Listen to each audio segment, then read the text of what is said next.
Nous sommes à Likasi. Regardez ces monuments dédiés à la femme de Likasi. Sous Félix Tshisekedi, à 120 km de Lubumbashi, la ville de Likasi rêvait une nouvelle robe grâce au leadership de Jacques Kabila.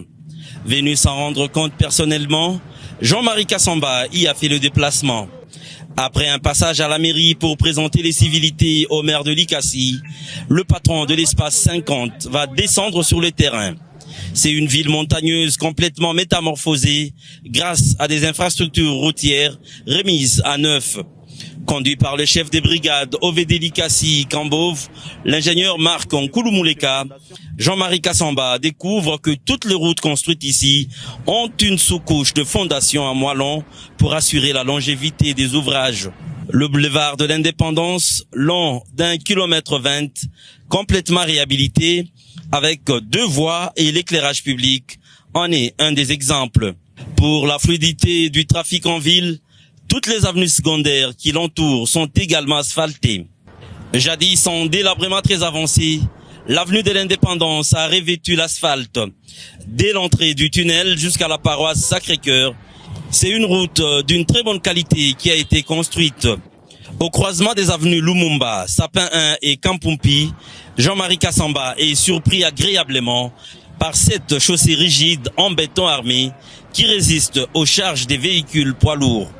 Près de 2 km, la route en Panda a été complètement réhabilitée. Elle compte désormais 2 voies menant vers le pont Fachi sur la rivière d'Iteng.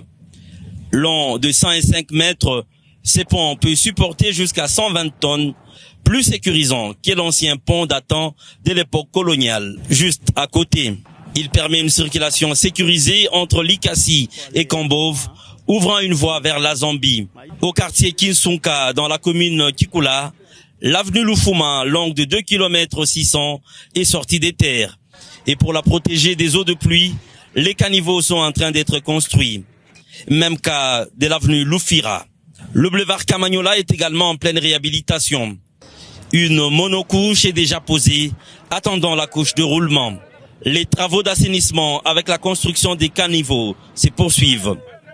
Le parc de Likasi, l'abattoir, la morgue et les bassins de la ville, voilà tant d'autres infrastructures ressuscitées dans le cadre de la modernisation des Likasi, initiée par le gouvernement Jacques Kabila Kato, qui ont été visitées par Jean-Marie Kassamba. Et pour sécuriser toutes ces infrastructures, une route de contournement de 22 km, une première dans cette partie, a été construite pour protéger la voirie urbaine de la détérioration. C'est par ici que désormais, les camions des grands tonnages passent. Jean-Marie Kassamba a aussi visité la route Luambo-Malemba-Nkulu, un programme du chef de l'État Félix Tshisekedi, suivi et exécuté en province par son représentant, le gouverneur Jacques Kabila Kato. Tout compte fait, grâce à Jacques Kabila, la ville de Likasi a vu 70% de sa voirie urbaine être réhabilitée.